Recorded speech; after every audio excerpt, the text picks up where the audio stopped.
Hello my dear students, once again welcome back to your online class. So in today's video, we'll be learning the last chapter of your chemistry syllabus, that is the carbon and its compound. Now why is it important for us to learn about carbon is because unlike all other elements, the carbon, it has some of the special properties, like the carbon, its atomic number is 6. So if I draw the atom of a carbon, so I have in the inner electron, it has 2 electrons, and in the last cell it has 1, 2, 3 and 4 electrons. And we have already studied in many other chapters that the atoms are stable only if it has 8 electrons in the outermost orbit.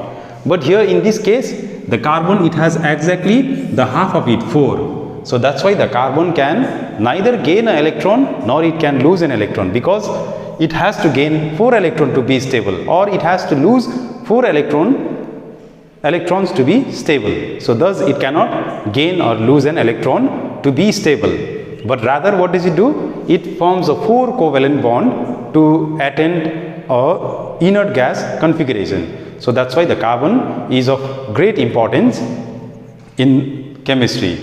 Now coming to some of the occurrence of carbon.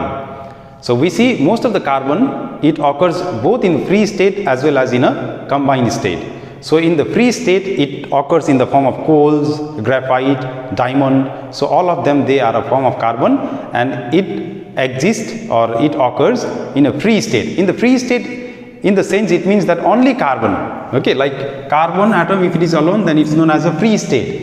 And in combined state, it is found in most of the organic substances like methane gas, CH4. So here the carbon is combined with the hydrogen. Like sugar, C6H12O6. In this also we have carbon.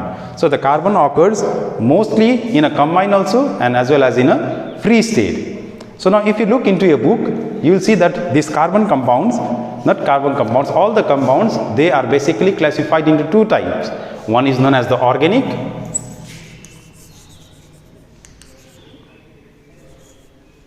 and the inorganic compound. Okay, so the organic compound basically it refers to the study of the compound that contains carbon in them, and in inorganic it may or may not contain carbon. So organic means it pertains to life, that means the thing, any substances that comes either from the plants or the animals, they are known as organic compound, and it must contain carbon atom in them. And inorganic means they are the mineral compound that we obtain from the minerals. They may or may not contain carbon atoms in them. So the compounds are classified as a organic and inorganic compounds. So you can see it in your book. Now coming to the detailed study about the carbon. So we see the carbon basically is divided into 2 classes. One is known as the crystalline form and the another one is the amorphous form. And in a crystalline form, the carbon, it's again classified into 3 types. It is the Buckminster Fullerenes, then the diamond and the graphite. And in the amorphous side, if you see, the carbon is classified as a charcoal and a coal. Now what is a charcoal? The charcoal is the one that is obtained by burning. If it is obtained by burning wood, then it is known as a wood charcoal. If it is obtained by burning sugar, it is known as a sugar charcoal. And if it is obtained by burning a bone, it's known as a bone charcoal. And whereas the coal, it can be classified as a coke and a lamp. You can see this in this chart as well. So now coming to the detailed study about the crystalline form of carbon, about the diamond. Okay, so diamond is the purest form of the carbon, and also the diamond is the strongest structure available naturally. It is because of the structure of the diamond. All the molecules in the diamond, they are arranged in a specific manner, which is known as a tetrahedral manner. Tetrahedral means it will be arranged in this way. Okay, so one of the carbon atom here, the other here, the other here, another here, and the last one being here.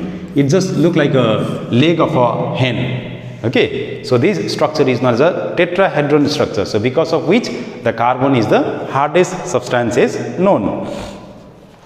So if you go into the physical properties of the diamond is the purest and most dense form of the carbon. The diamond is also hard, it is transparent, and it has its own brilliance, and it is also the hardest substance is known. And coming to the uses of diamond, we know that the diamond is very precious. They are used in jewelries, and it's also used for making like many of the, what do we call that, in the device, okay, which is used for cutting the marbles, or which are used for cutting the glasses as well. So the next crystalline form is the graphite. Okay, we are very well known with the graphite. The graphite is the one that we use in our pencil as a leads. Okay, so the graphite is another crystalline form of carbon. But in this, the molecules are arranged in such a way that they sleep on top of one another. So that's why when we write on a page, okay, with the help of the pencil, so what happens, the first layer of the graphite of a carbon molecule, it slides, okay, and then it leaves a mark on the paper. So physical property, the graphite is not as hard as diamond. It can be said that the graphite is soft, it leaves a mark on the paper, its melting point is very high, and many more, which you can learn in details from your book. So uses of graphite, also it's used as a electrodes, okay, in a moderators, in a pigments, and in electrotype. So basically you can learn the difference between a diamond and a graphite given in your book in the form of table. So now another form of carbon is known as fullerenes. Okay, so fullerenes is a special type of carbon in which all the molecules, they are arranged in a hexagonal or a pentagonal manner. Okay, so each of the fullerenes molecule, it may consist of around 20, 36, 60, 70 or 84 carbon molecules. So what will you do? You will just study the properties and the uses of the diamond, graphite and the fullerenes. So as I have already said you, the diamond is also classified, not diamond, sorry, the carbon. It also exists in the amorphous form, which are the coke and the charcoal. Okay, so as I already mentioned earlier, so the charcoals, they can be classified into three types: the wood charcoal, the bone charcoal and the sugar charcoal. And the preparation of each of the kind is given in a book, so please go through them in details. It is very important from the examination point of view. So now another important substance is a carbon dioxide. Okay, we are very familiar with this gas, the carbon dioxide, is because without carbon dioxide, the plant, they cannot prepare their food in the presence of sunlight, which is the process of photosynthesis. So if the plant, they stops preparing food for themselves, then they will stop generating oxygen as well. So the life on earth would not have been possible if the carbon dioxide wasn't there, because without carbon dioxide, the plant cannot sustain, and without plant, all the humans, not just the human, all the form of life on the earth, they cannot sustain. So you go through the laboratory preparation of carbon dioxide, you go through the reactions as well. Like the reaction is the sodium carbonate, that is Na2CO3. Na2CO3. When the sodium carbonate, it is treated with a hydrochloric acid, HCl. So we get a sodium chloride, which is a salt, and then we obtain a water and as well as a carbon dioxide gas. Okay, so this is how we can produce a carbon dioxide in our laboratories.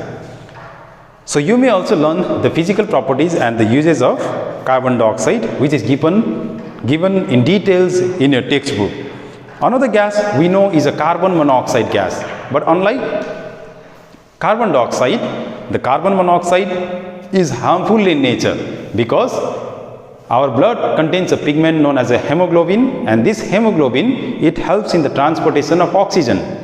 But if you carry out, like if you breathe in the presence of carbon monoxide, then instead of forming a oxyhemoglobin, the carbon monoxide will mix up with the pigment of our blood, that is the hemoglobin, to form a carboxyhemoglobin. And as a result, what happens? Our cell will have to respire in the deficiency of oxygen, and then we may cause suffocation, and then it may be fatal as well. But there are uses of carbon monoxide which is used industrially to prepare a water gas, which you may learn in your, which is given in details in a book. Like the carbon monoxide is used to produce a producer gas, which is a mixture of carbon monoxide and the nitrogen gas. It's also used to produce a water gas, that is the mixture of carbon monoxide and a hydrogen gas. Okay, so you may learn the uses of carbon monoxide as well. Then we have the harmful effect of the carbon monoxide when inhaled, which I already told you. So this is all what is in this last chapter of your chemistry textbook. So very easy and simple chapter. So go through your book in details once again, and if you have any queries, you are always free to ask me in my WhatsApp number.